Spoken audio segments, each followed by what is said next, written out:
connected. There you go. So yes, this is the monthly meeting of our digital technology special interest group. It's fantastic to have so many of you coming along. Today, we're going to be privileged to listen to long-standing supporter and member of the Institute of Health and Social Care Management and of this special interest group, Richard Wyatt-Haines, Director at HCI. And Richard, you're going to be talking a really important topic today, caring for patients closer to home. Clearly, this is a topic that's evolving and developing very rapidly as we go along. And I'm really looking forward, Richard, to hearing what you might have to say. So without further ado, I'm going to spotlight you properly now. And then if you'd like to share your screen, you'd be very welcome to do so. Thank you. Thank you very much, John. I will just do screen sharing, just so I've got that underway. Hopefully, there's a screen showing up. There is, isn't there, John? Yes, that's fine. Wonderful. Right then. Hello, everyone. Good afternoon. Wonderful to see you.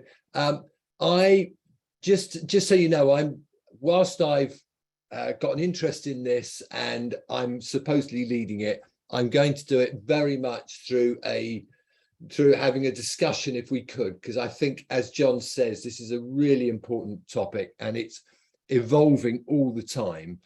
And what I'm going to do is I'm going to focus on some key areas to stimulate a discussion so that we can better understand what are the issues that we're all wrestling with to make this work. We are going to see remote care growing over coming years. It's grown a significant amount already, but it's just going to get more and more. And I think we need to start thinking about some of the components, some of the issues, some of the challenges that we face by bringing it about, and maybe even question whether it's appropriate altogether. But we can get to that one. I'm going to work on the assumption that it's a direction of travel that's been set and try and provoke a discussion around that. In doing that, I'm going to start by just sort of, in a way, declaring my hand so you know where I'm coming from. But that will also illustrate why I have an interest in this topic. And I'm going to equally bring out some of the issues that we are continually wrestling with as a business in this area, because we're working in it all the time. So whilst I'm going to pose some questions of us all, they are questions driven by our experience, not just grasped out of the blue. And I'll illustrate those questions. So for a beginning, Richard Wyatt-Haines, I'm a director of HCI, and we have a tool called Connect Plus, which is what we use for trying to care for more patients closer to home. And I'm using the word patients, but I think this is patients, people, service users. It's just my main work is in acute and primary care, although we're just starting conversations with people in domiciliary care who have, I think, an even bigger part to play in this whole discussion, because what are they, 10 to 1, mercy against the number of folk working out of primary care or community care. So, and we have an app, we have a tool called Connect Plus. It's a tool that enables us to provide information, support things like symptom tracking for patients who have multiple long-term conditions, and we manage multiple long-term conditions in a single place, in this single app. But we provide them with information, we provide people with tools that help them manage their multiple long-term conditions at home. And I won't deny that the big drivers behind us doing that are a desire, yes, to support patients with those multiple conditions, but a driver that the health system somehow has to cope with more and more people with multiple conditions, wider experience of people with ill health, an aging population, and fundamentally a shortage of people to cope. So yes, we are trying to manage costs. Yes, we are trying to manage demand, but equally, we believe there are benefits in remote care through the quality of care, the quality of patient's life, but equally a clinician's work experience. And inside the business, we have this as a sort of guiding light, as it were, over a lot of our discussions over what we're doing. And it's the concept of shifting people left. It's shifting them out of acute care into supported care, and ideally, how can we help to support people so they can live at home? Because ultimately, yes, it's cheaper, but actually, if you're living at home, surrounded by your family, that's got to be better than being in a inpatient unit in a hospital. And what can we do visually to help people shift left is sort of our driving mantra in that sense. How do we care for as many people as close to home as possible? And that's what we're trying to do through Connect Plus, but that's what we're trying to do in the programs of work we do. But shift left gives us a thing to hang on to. Now, if I just say, look, there's a background interest there, and that's my starting point. And then what I want to do is open up the discussion. And I know with as many people as we've got here, there are plenty of views around this table. And I think the joy of this special interest group is the opportunity for people to express those views so that we all learn. And I certainly don't profess to have the answer to all these questions in the slightest. All I know is that we're dealing with it regularly, we're exposed to it regularly, and we're seeing some of the challenges, and that's what's informed those questions. And I think the first one, just to pick out, I'm just going to run through why I sort of pick these questions up, is I start with education and information. If we've got people caring at home, trying to look after themselves, their family trying to look after them, dom carers maybe trying to look after them, or even if they're in a care environment, care workers looking after them, what we see is that education, information about their disease, how to manage it, is vital. So something as simple as rheumatoid arthritis, if I'm having a flare, what do I do? How do I cope? What's my first port of call? If I've got a question, if there are some FAQs that can answer those questions, we see them as really important. We see it happening every day. But actually, what information, what education do people need with long-term conditions who are living closer to home? We see remote patient monitoring talked about a lot. I mean a lot. NHS England never stops going on about it, be it in virtual wards or be it in longer term chronic care. But what does it actually mean? At the moment, I see a lot of conversations around taking people's SATs. I see a lot of conversations about, oxygen saturation, about blood pressure, about blood glucose levels. But that attaches to acute care, but maybe doesn't attach to long-term conditions. I mentioned rheumatoid arthritis just now, but you can't, as yet, I don't think, have an Internet of Things to measure people's pain score, joint pain in their DAS-28 score. You can't do an Internet of Things to do to complete your Bristol stool chart. You do actually need to have patient-reported outcomes and measures in that regard.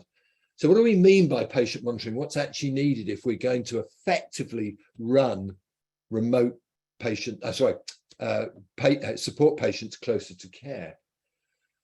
And what other tools do people need to help them live a higher quality of life at home? Because surely it's not just education or monitoring. There are other tools as well, most probably. And then there's the broader issue about if we're running remote patient care, remote care at home, we're helping people at home. What is the challenge around the consistency of information across the different channels? And at the moment, we see that from our side as being quite disparate and done separately, but surely somehow we need to be able to pull these things together. What actually is needed to facilitate effective care at home? Equally, we see slowness of adoption. We see lots of patients saying we want to do this, but the system is struggling to facilitate it effectively. What's getting in the way? What slows it? And coming back to, you know, the monitoring tools, the symptom tracking, ignoring the individual situation, which was maybe my question earlier on, what is the challenge around what can we do? What can we use this data for that could help the population at large? Is that about predicting demand in the months ahead? Is it about predicting the progression of disease for people? Is it about looking at the progression of the health of the population? Is it about prevention in the future? And then I guess for all of us, what is the potential for remote care? Do we have an aspiration? What do we think is the scale? Where can it go? How far can it go? Because that will lead and instruct us over what we might be wanting to set up in our systems, in the places in which we're involved.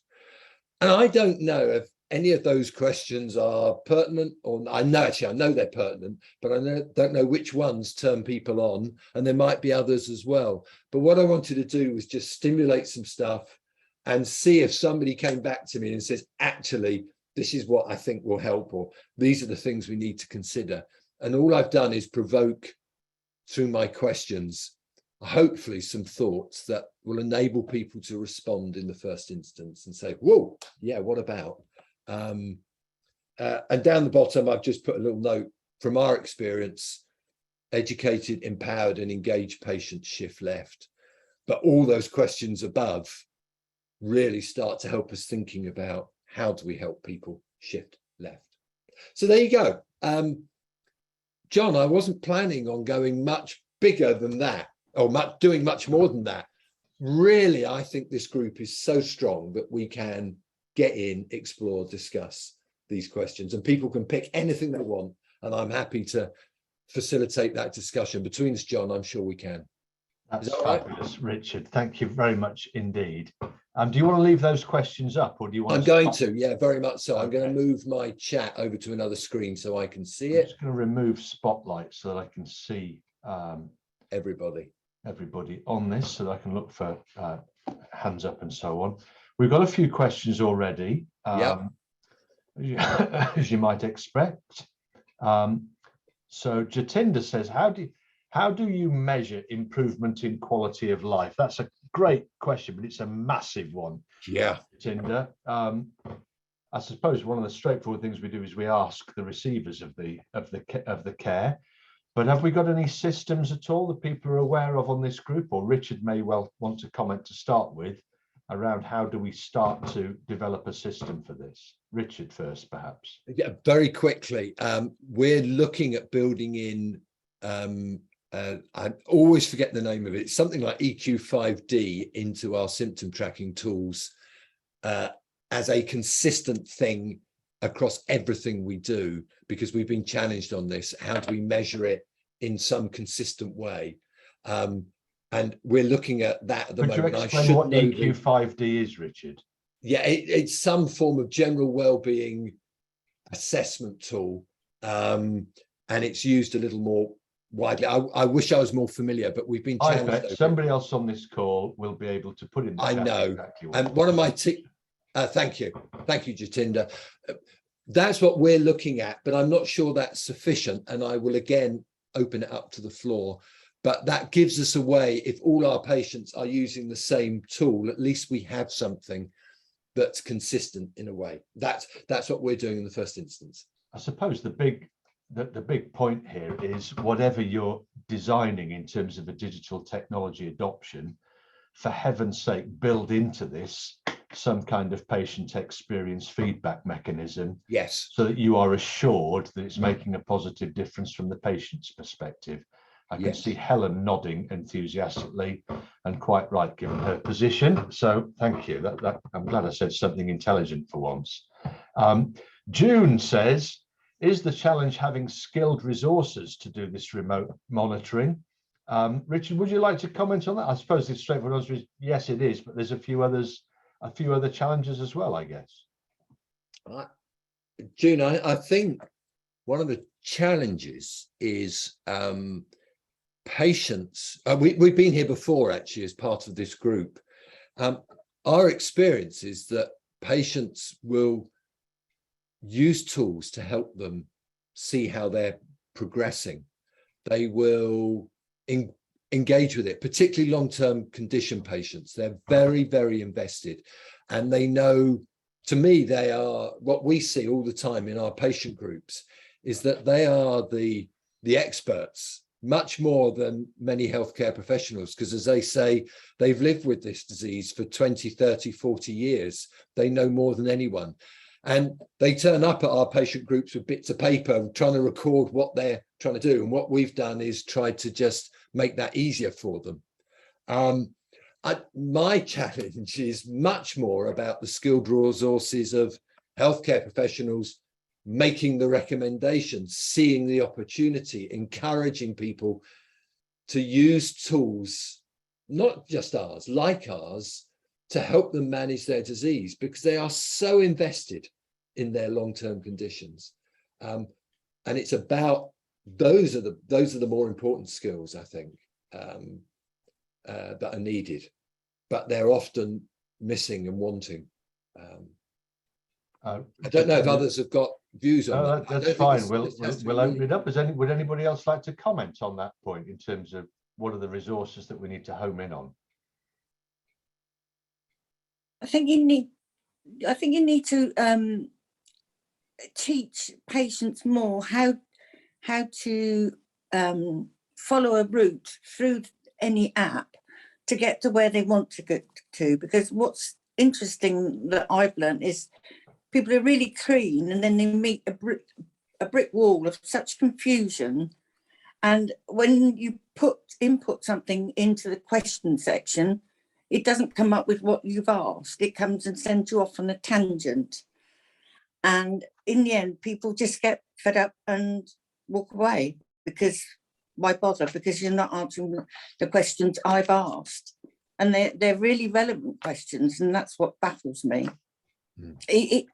I think I'm quite savvy, but even I find it difficult trying to get information that should be really quite easy. And if I went to a library, I could get a book out and I could read down the columns and find it exactly, and I'm off and I know where I'm going. That's one of the biggest issues. Thanks, Helen. Great observation. Fran, you've got your hand up. Yes, thank you. Thank you, John. I agree entirely with what Richard has said. I mean, all the questions are the right questions. There is one level where I think we can really start something and make some significant progress.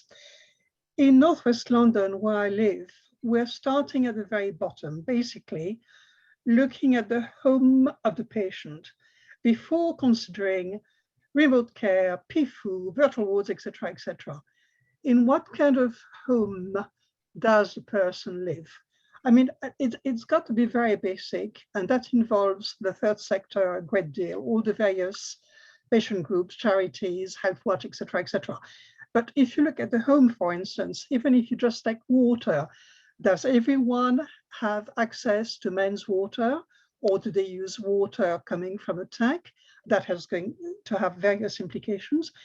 And from the water element, it's important as just one particular point, which is important for the patient, obviously, but also for any visiting healthcare professionals. Are there resources for them to wash their hands, etc., etc.? So there is a lot of work which can be done really at home level, at street level, at looking at all the issues affecting the patient, including, of course, access to the home. Do they have to go down 6 flights of stairs, or are the lifts always breaking down? Zillions of issues. This is the very, very basis, because unless healthcare professionals know this environment, housing situation for the patient, it's very, very difficult to start designing a program or using excellent tools like, I mean, I don't know Connect Plus, but know that it's a very good tool. At the same time, this crosses with the fact we cannot discharge people from hospitals right now because we don't have this information. And healthcare professionals, acute care professionals who know the patient in fact can be discharged, could manage at home, doesn't have the information about the home. Has the patient got social support? We talk about families and neighbors and all that, but a lot of people, especially in large cities, don't have any social support. This has been illustrated by the work done on loneliness, etc. I mean, the data are there. So this very kind of basic level, I think it's very interesting and something that, you know, we could all work on much more. Thank you, Fran. Jatinder's asked an interesting question. Have you overcome the issues of information governance, and do all the care sectors, primary care, community and acute, working together share the information regarding the patient's remote care? Richard, do you want to quickly comment on that? Because I'd like to come in with a supplementary to that. Yeah, I think Shane has put some other comments just above there, I noticed as well, relevant to that. And I think what gets really interesting here is that this is information that starts getting captured in the home, not in health systems records. It's not in an EPR, it's in the patient's home. They start becoming patient-held records. And this whole, and Shane will add much more than me on this topic. But we're going to see more of this, and we're going to see more of how the patients release that information to the different parties around which they engage. And I think this, all the energy that's going into EPRs at the moment, if some of it could be invested in challenging, addressing this, I think, much knottier problem over patient-held records and how do we share it, how do we use it across the system, I'm nowhere close to understanding how we can get there, John. No, but it's I'm so glad you. I think it's the scale of it that's so important. And I've got to come back on Fran, by the way. I think she's so on the money that it's easy for me as a developer, for NHS England to talk about we want remote care to discharge people from hospital, but it misses the fundamental point about people's lives and lived experience really on the ground. And that's where, in a way, if I could just interrupt, if people did want to look, we did a fantastic power hour quite recently on virtual wards, and the myth is that this is straightforward and easy to save money on and easy to drive efficiencies for, but when you actually look at the detail behind what's required, you quickly reach a different view, perhaps. Yeah. Can I ask a question, Richard? I'll pitch it to you, but I'm interested in what other people may have here in respect of procurement of these systems. So I think we're going to have to change the way that we procure stuff for looking after people in a more holistic manner, particularly based on home. Because the big question is, well, who's the buyer for this? Is it going to be the acute? Is it going to be the local authority? Is it going to be the social care provider? Is it going to be something to do with primary care? Are we looking for the service receiver themselves to somehow pay for this?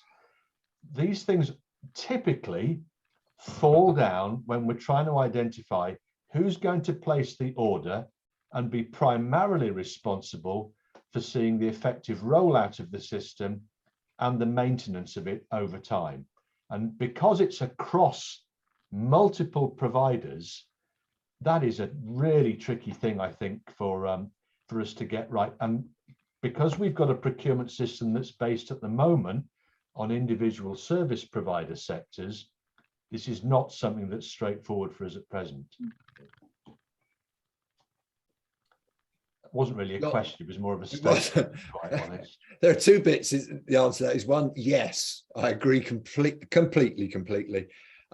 But actually, I was going to be facetious maybe. Your first part of yours was, do we need to change the procurement system? And then you led on to the bigger question. Well, do we need to change the procurement system? Full stop. And then move on, John.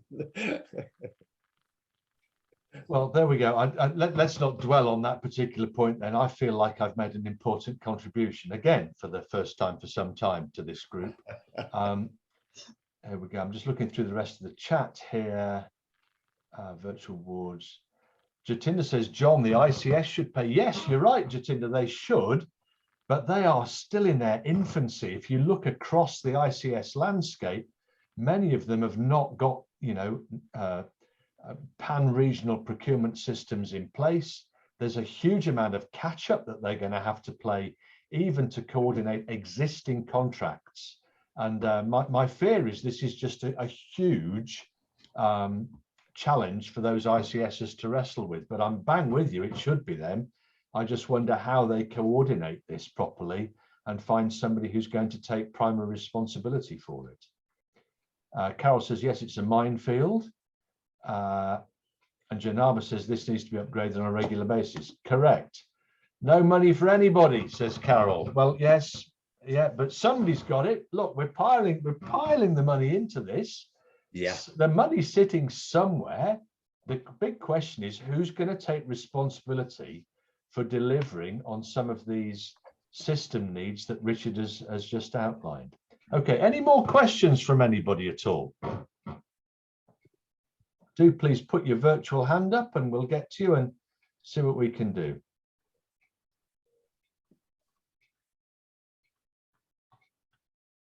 Okay, it doesn't sound like it. Oh, no, June's got her hand up. Hello from June, north of the border. Do speak. Oh, hi, John. Sorry, I'm on the phone. I'm just struggling with... struggling to hear you, I'm afraid, June. I think the big thing here is, to me, remote patient monitoring, it's a great idea. June, we can't hear you, I'm afraid. I'm so sorry. It's a... Oh, you can't hear me? No, struggling. I'm sorry, I'm on the phone. I'll leave it. I'll try and write it in the transcript. Lovely. Okay, we'll go to Jatinder then. Jatinder, how are you doing?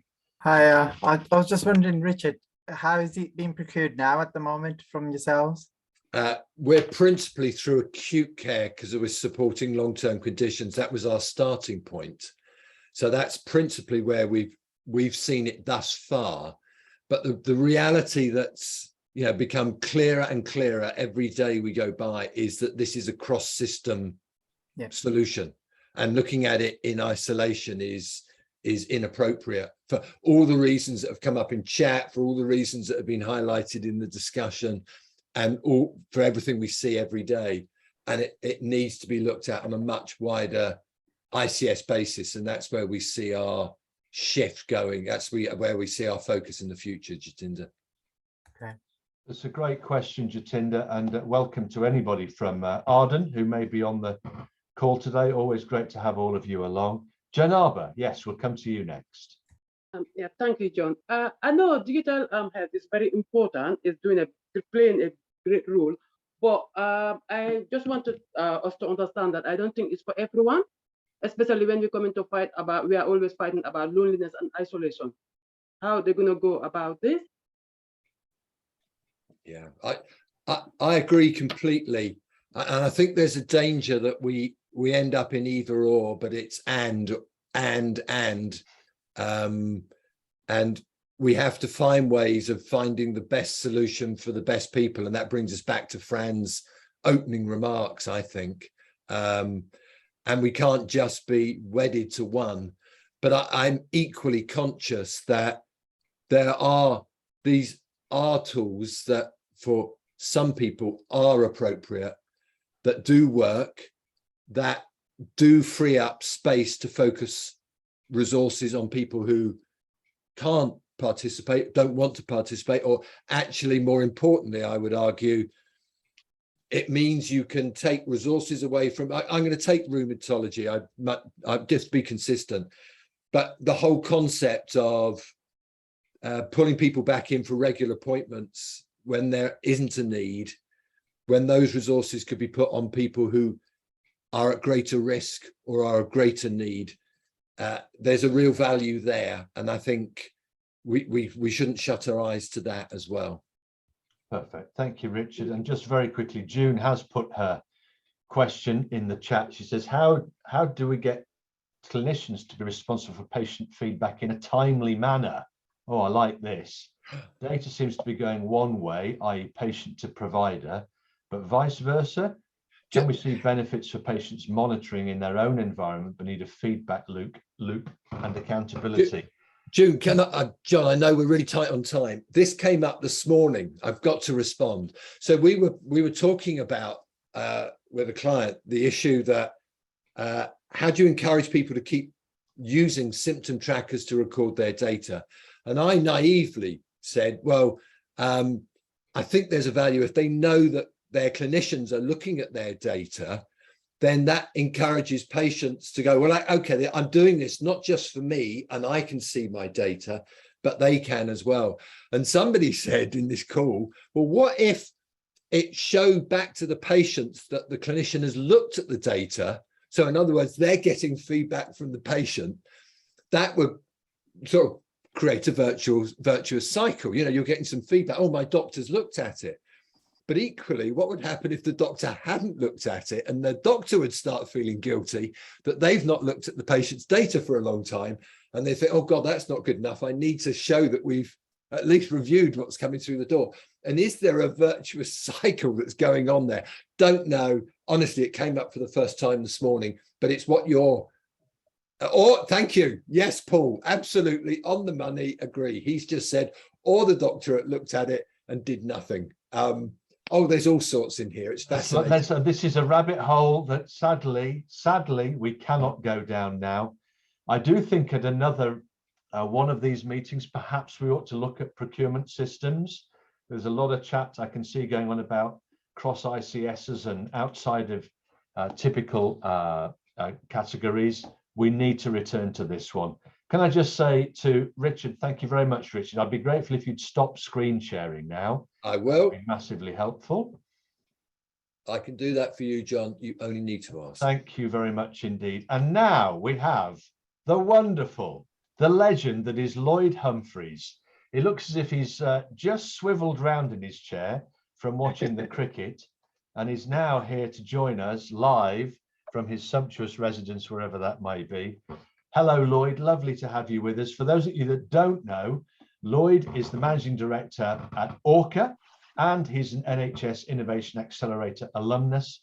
And we're going to talk, Lloyd and we're going to have a kind of a chat together about digital risk. This is a fantastic topic. We're looking forward to it. I've got to find myself now and try to just add a spotlight to me as well. And I've got to try, there we are. Now we're good. So that should be working. Can you all see Lloyd and everybody? That's good news. Fantastic. Okay, well, Lloyd, let's try to put let's give you the opportunity to say hello to the group first of all. Hello. That's probably the nicest introduction I've ever had, quite frankly. So thank you very much, John. I don't know whether legendary kind of creeps in, but yes. Well, I like a bit of alliteration. It was the only thing I could grasp at in the moment. That kind of. Oh, you were grasping at straws. Lloyd, yes. Legendary Lloyd. There we are. Well, it's great to have you along. Thank you for giving up a little bit of time this afternoon. This is a very supportive group. You'll realise that. And I'm sure it's not going to be the last time we see you joining in with us all. Help us understand, what are the biggest risks, Lloyd, facing health and social care systems in particular when we're managing adoption of new digital technologies? What would you say they are? Can I kind of start by throwing out a few numbers, because I think that it kind of puts us in a little bit of context. So I'm going to bombard people with a few kind of statistics. So, be damned with statistics. I think it kind of really emphasizes the importance of kind of what we talked about, because we recently ran a one poll survey across 2,000 people. And what we found was about 2/3 of people really believe that digital health can impact the NHS and relieve some of the burden. And interestingly, about half of people, 47% of people surveyed, had actually used a digital health app in the last year. So half of patients are already using technology. So whether we like it or not, people are embracing technology. And when they do that, they're avid users of it. 83% actually believe that it helped improve their health and well-being. So we know that people use it. We know that people benefit from it. But some of the start statistics is that less than half of people are finding those technologies from a healthcare professional, which means that they're finding it from the gods of Google, friends, family, etc. And so when there's 365,000 technologies out there and only 20% of them reach any sort of baseline criteria for quality, we have a duty of care to help them find the right ones. And when we kind of think about healthcare professionals, if there are 49% of people finding it via recommendation, if healthcare professionals are recommending the right ones, we need to empower them to find the right technologies, because who holds the liability if they get it wrong? And from that survey, we know that 6% of people are using technologies via a receptionist, which means that 6% of people are having a phone waved at them and saying, hey, I tried this technology, why don't you give it a go? For me, that's kind of a scary position, because some of the risks that we can think about might be data breaches, confidentiality. But then when we're thinking about digital therapeutics, these are treatments, and therefore they can affect your clinical outcomes. Some of these things are diagnostics. So what happens if a mold tracker, for example, using the camera to diagnose your mold, gets it wrong? Well, that can impact serious outcomes. And so the risks are kind of varied. So whether we like it or not, we have to kind of embrace digital. We have to kind of move with that. And therefore, we have to empower people to be able to find those right and safe technologies. So sorry for that, a little bit of a diatribe there, John, but I thought it was really helpful. I think you've hit the nail on the head in many regards. Let's just understand, first of all, the scale of what we have here. And I mean, I'm no gambling man, but I would be prepared to make a small wager that the 325,000 that you've quoted, I bet that's increased now. I don't know when you last looked, but I mean, they just seem to be coming onto the market all of the time, multiple by day. Yeah, well, by day, the actual statistics is around about 250 new ones every single day, which whilst we've been talking about 10 technologies will come onto the market somewhere in the world. So it gives you some of the sense of, now some are obviously going off the app stores and the web apps, etc., but 250 new ones every single day. Good gracious me. And we know this because the Institute is regularly contacted by people asking if we can give them any guidance and advice and so on. I think, gone are the days of people coming into an office waving some tablets around saying, hey, should I be taking these? Now it's waving a device around saying, should I be using this technology? All right, so let's start with practicalities first. We've got patients or service receivers. It's not exclusively patients. These could be people in social care who are accessing particular apps and so on. Clearly, ORCHA, for those of you that don't know anything about, well, I'll tell you what, why don't you explain quickly, Lloyd, what ORCHA does? I think it's really important. Some people may not know. Not a problem at all. So what ORCHA does is it stands for the Organisation for the Review of Care and Health Apps. So we do what the name suggests, which is we review digital health technologies, everything from information, websites, signposting, all the way up to your diagnostics, digital therapeutics, and everything in between. And so we help organizations to find the best technologies. And we've done that across many countries across the world, helping design assessment schemes, etc. But then we also distribute them in digital formularies so that professionals can recommend from a trusted source. Think of that a bit like an e-prescribing platform, but equally for digitally enabled patients to find them via app libraries as well. So we assess, we accredit, and then we distribute. But but perhaps one of the issues is that there's no mandate for this. If I'm an app developer, I can just bang something out on the App Store in any capacity, and I can bypass you if I want to. So I'm just kind of pointing out the first risk is that we haven't got a mandated system for apps to go through, simply because it's probably impossible to mandate one. Well, no, this has been done in many countries across the world. So there are mandates, particularly around software as a medical device. And we do have a voluntary scheme called the DTAC, the Digital Technology Assessment Criteria. So technology providers in the NHS are compelled to use that as their bar, their quality mark to be able to have that DTAC. But because it's not mandated, no one knows how many technologies in use in the NHS actually are DTAC certified. And because it's self-certified a lot of the times, you're marking your own homework. So you're obviously going to be a little bit kind of biased in that way. So we do need to kind of have a look at perhaps mandating. Other countries do, Germany do, certain devices and technologies in the US are, you know, and elsewhere as well. So it's not just, you know, there is ways and schemes to do it. All right, so I mean, we're getting on to kind of what ORCHA does to mitigate risk at this point.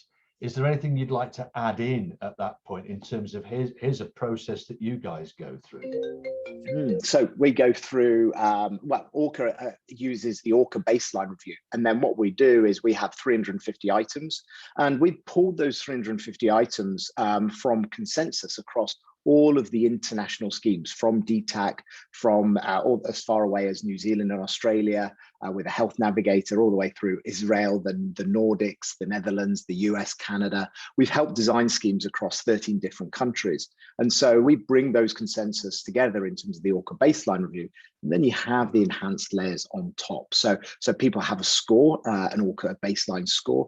Typically anything above 65%, we consider that the threshold for a good quality technology.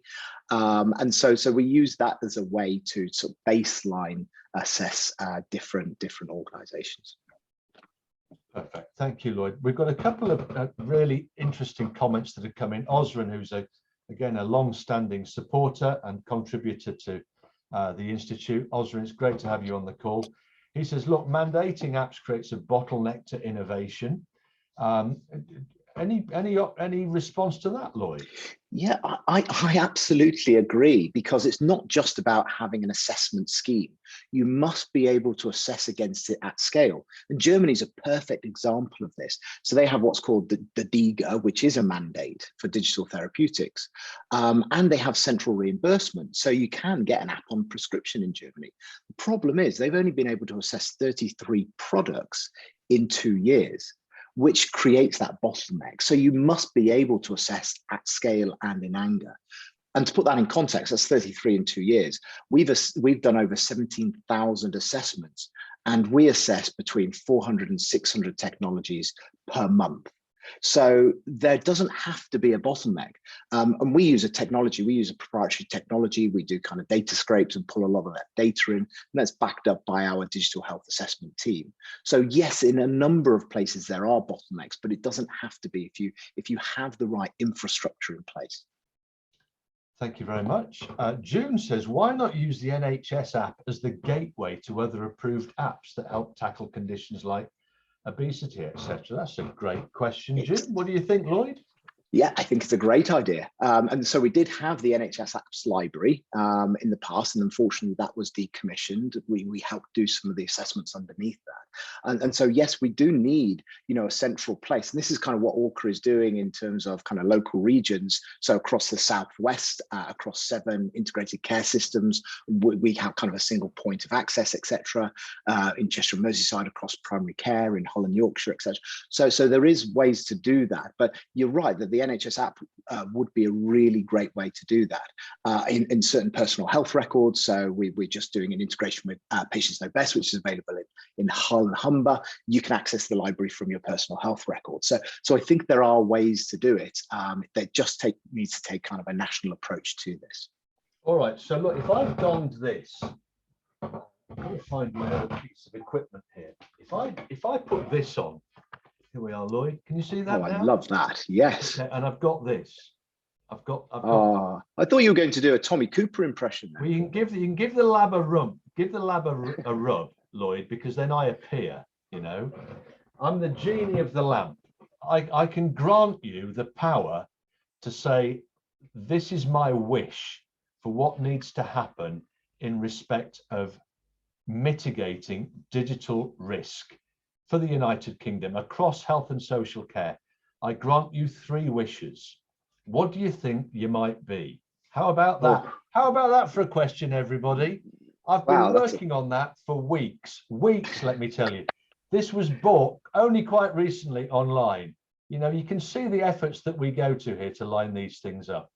I've just been giving Lloyd about 30 seconds there to think of his key. Yeah, absolutely right. You know, so I didn't know how to get 3 wishes, but I'm still anchoring for the Tommy Cooper impression though at some point. Yeah, Just like that. So there we go. It's not going to get any better than that, by the way. Okay, so what would you say if we give you carte blanche? You say, right, here you go. This is how, if you were given the opportunity to de-risk the landscape beyond even what you're doing at the moment, what would you advocate? The first one is we have to empower professionals. The key to this is to training up health and care professionals in this new modality. And so for me, that's the first thing that we have to do. You know, I'm a clinical psychologist by training, and I was trained in lots of different therapeutic approaches, you know, dozens and dozens of them. You know, everything from cognitive behavioral therapy, mindfulness, psychodynamics, psychoanalytical, you name it. The only therapy I was never trained in was digital therapy. And yet we're expecting clinicians to be able to kind of recommend them. And that's across every type of health and care professional. So we must empower, we must skill them up. So for me, being able to do that, and so that's kind of why ORCHA created the Digital Health Academy. It's available on Health Education England. It's completely free of charge to every kind of health and care professional in the UK. So, but that's the first place we've got to start, because that's where you get that transformation. Digitally enabled patients. That's your first wish. We power up clinical training to take digital intervention seriously. So and that's kind of confidence and trust.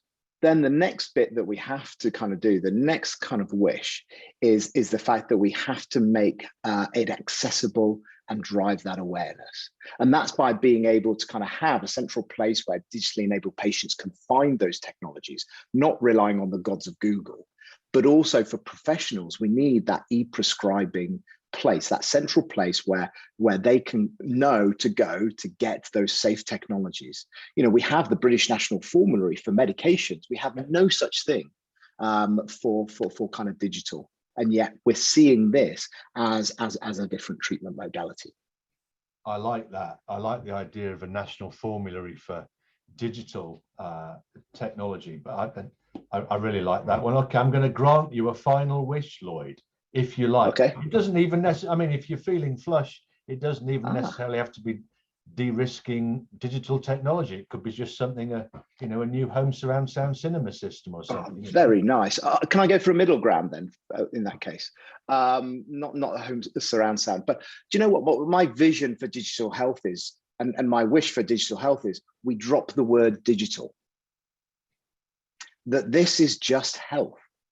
And too often we're thinking about this as digital, and we're associating with some of the risks associated with digital. So data breaches, and you're right around those data breaches, but we must consider it as health. It must be integrated as part of other treatment modalities. It's just another treatment modality. And yet so often we're seeing it as diversionary or parallel pathways. You know, push a patient over here with digital and that's fine.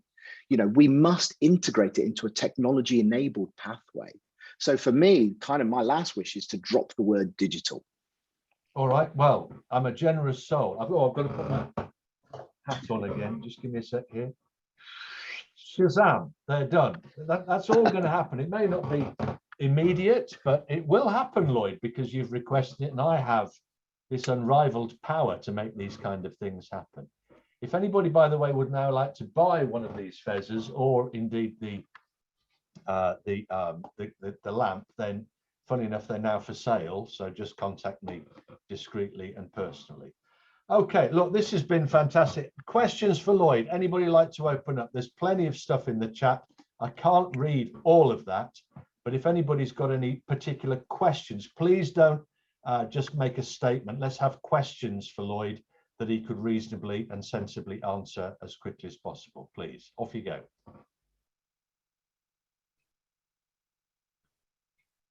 Jatinder, yeah, come to you first, and then we'll come to Dave.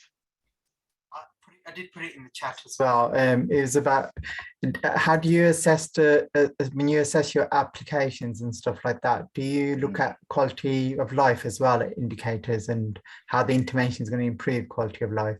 Because there's a number of them out there. There's PROMs, the quality adjusted life years as well. There's a number of things you could be looking at. Yeah, there's a couple of answers to that, so I'll try and keep it brief. So firstly, yes, we do assess the professional assurance of that technology, and that has to be done in a proportional way, because your information and signposting technology probably needs a lower bar of evidence and impact compared to, say, your digital therapeutic, your AI diagnostics, etc. So we measure it in a proportional way, randomized controlled trials at what ESF kind of tier 3, etc. So we kind of do assess those things of professional assurance in that way. But you're right around qualies and proms and prems, because there's no standardized outcomes for digital.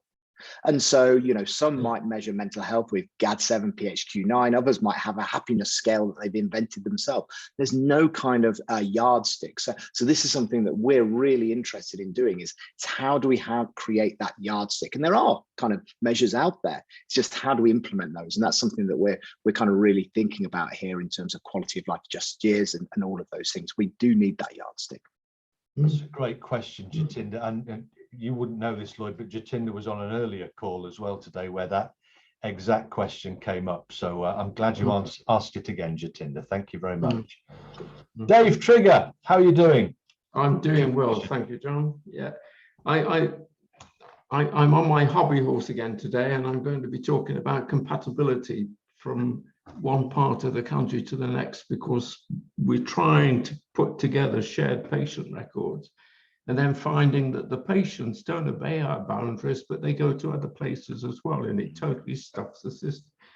So what can we do about compatibility? Can we make it that we have a standard for the country so that everybody's software communicates with everybody else's?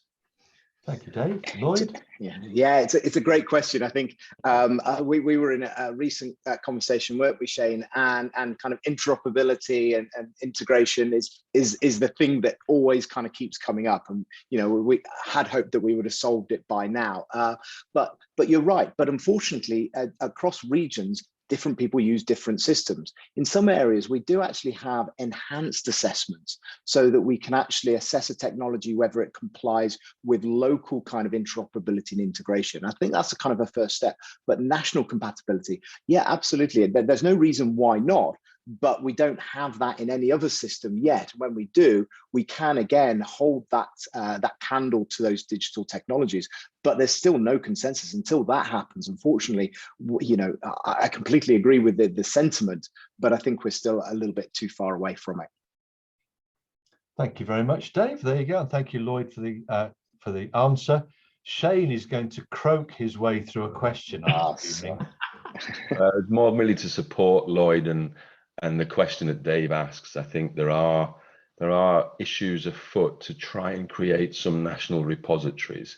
I do think we're a little way off it though, but I do think the idea of going through a trusted process of a trusted partner, of which ORCHA now globally must be the leader in this, and connecting to an NHS app will give confidence, and linking that back to the confidence of the citizen to know the results are being seen and looked at, and seeing that go into a shared care record could help the community and the acute and anybody responsible for that citizen. So there are national strategies afoot. That's big bunches on is 2 billion on the EPRs. There's about 360 million to create a national repository, but it's for operational needs, not clinical ones. And then there's a trusted research environment. So many of us are trying to say, join those three things up, put an underlying platform that is real time for care and passes that on for population health and for research. But it's the patient engagement through the applications like Richard's earlier example that will really change. But I think we're probably just a few years away from that. Perfect. Thank you, Shane. Do you want to comment on that at all, Lloyd? No, I think it's right. Although the only kind of thing that I would think about is data standards is really key, you know, and that's things going into a warehouse. But actually, we need to think about user experience too when we think about integration and interoperability. It's the end user that is key to all of that. We have to make it a frictionless journey. We can't have just someone kind of jump around different technologies. You know, we know kind of healthcare professionals, they have to log into many different systems, many different passwords, and there's obviously things afoot to kind of change those sorts of things, but equally for patients as well. So integration and interoperability is not just necessarily the data layer. Thank you very much. I've had a little intervention from a good friend of the Institute, Paul Kendrick, who's just pointed out the World Health Organization objectives to promote the adoption and scale up of digital health and innovation. Number 1 is translating latest data, research and evidence into action. Number 2 is enhancing knowledge through scientific communities of practice. And number 3 is systematically assessing and linking country needs with supply of innovations. Thanks for sharing those over, Paul. Lloyd, have you got any observations about the World Health Organization adoption and scale-up recommendations? Yeah, I think they're all very worthy kind of points. We're doing some of this. So we've just launched the Nordic baseline review, which basically kind of is the first cross-border approach to assessing technologies.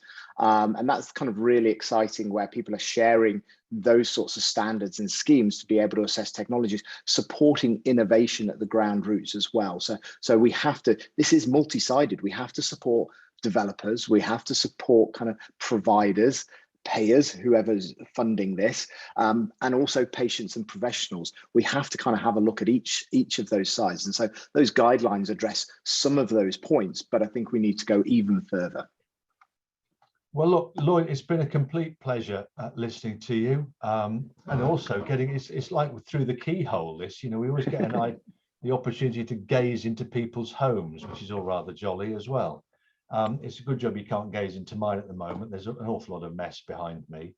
But thank you, Lloyd. We really appreciate you giving up a little bit of time to talk to the Institute of Health and Social Care Management's Digital Technology Special Interest Group. I also want to thank Richard Wyatt-Haines from earlier for his excellent presentation and catalyzing of a discussion around the theme of looking after patients more fully in their homes.